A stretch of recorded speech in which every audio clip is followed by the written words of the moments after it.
Category number 5 is security. Second Amendment.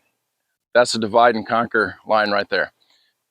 I'm assuming that since you're watching this video, you're new to prepping, haven't really even started prepping yet, that maybe you're not a gun owner at this time.